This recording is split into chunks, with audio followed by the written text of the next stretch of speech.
Clark W.J. I've been looking at many photographs taken by my grandfather, Roscoe, through the years.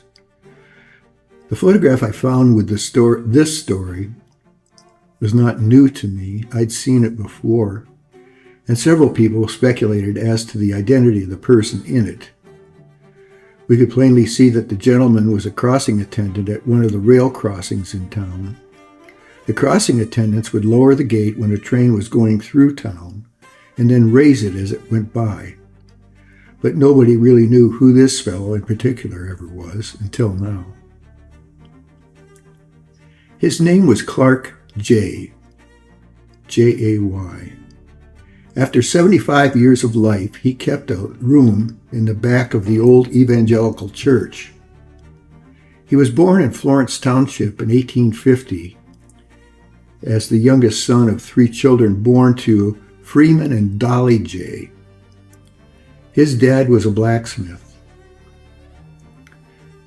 In Clark's early years, he was a sailor. Later, he was in charge of the old Lake House Hotel, eventually the Maud Elton Hotel, for about a dozen years. Then he was the man in charge of fish houses, both in Huron and Vermilion. His last job was as a watchman on the Grand Street crossing of the New York Central Railroad. Now, nobody will ever know the true story of the last days and thoughts of this guy. He was getting old, like the rest of us. He was not in good health, like the rest of us, and allegedly fretting about losing his home to his son Charles. In 1924, he made arrangements with A.E. Beekle for his funeral. He demanded that there be neither minister nor flowers at his passing. He placed the money in the Bank of Vermilion, that's where the wine vault is today, along with an eerie letter that he gave to Mr. Beekle. It was dated May 7, 1924. This is to show how I want my body buried and funeral conducted. I don't want any funeral whatsoever. Just to be taken from your morgue with no minister, not a flower, and to be strictly private. And don't allow anyone to see me while I'm in the morgue, and only keep me as short a time as possible. You'll find my clothes laid out already at the place where I am boarding. Enclosed, you will find a deed for the cemetery lot so that there can't be any misunderstanding about the place to lay me away and bury me, just as the contract made between us, which is, by the way, in the Bank of Vermilion, money and all. I am considering paying for a cement vault, so you would be the gainer of $10 in savings for the outside rough box and possibly the grave digging. He signed it, Clark J. P.S. Keep this so if Charles wants to see it, but don't vary in any way from this statement. Charles, of course, was Jay's son. In early summer of 1924, Jay went to All Heights, a hardware store that was on Division Street where Tiffany's Flowers is today, and asked Allhite to get some dynamite for him. He told Allhite that he was going on a fishing vacation and had a friend up north who owned a lake.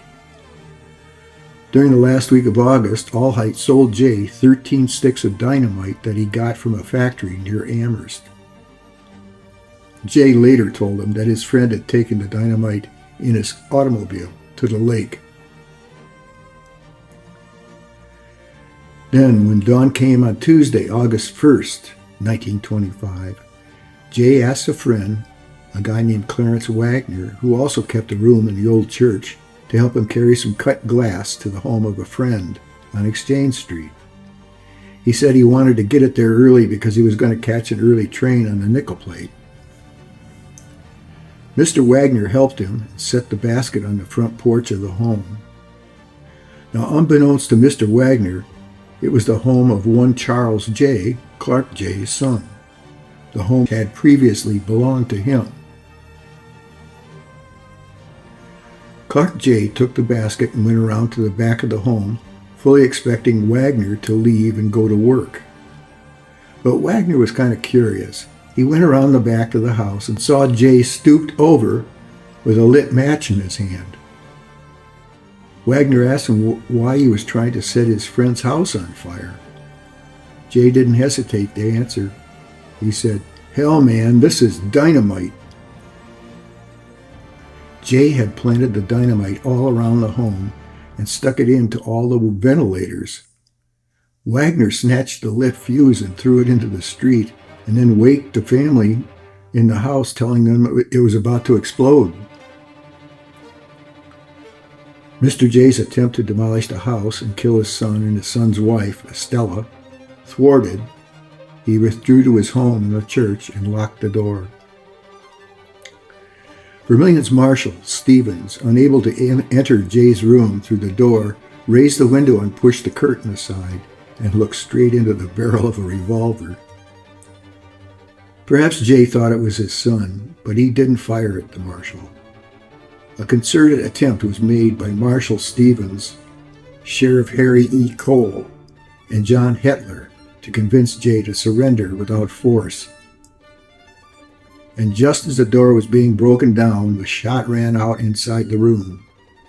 Clark Jay had taken his own life. On November 22, 1925, Clark Jay had turned 75 years of age. His wife Matilda had been dead for 4 years. He had lived with his son some time after the death of his wife, but had taken a room in the church about 2 years earlier. The dynamite he had planted around his son's home was enough to blow up half the town. The village of Vermilion had truly dodged a bullet. Now, I don't know that Clarence Wagner was ever recognized as a hero, but that's really what he was. Clark Jay was obviously a disturbed, distraught soul.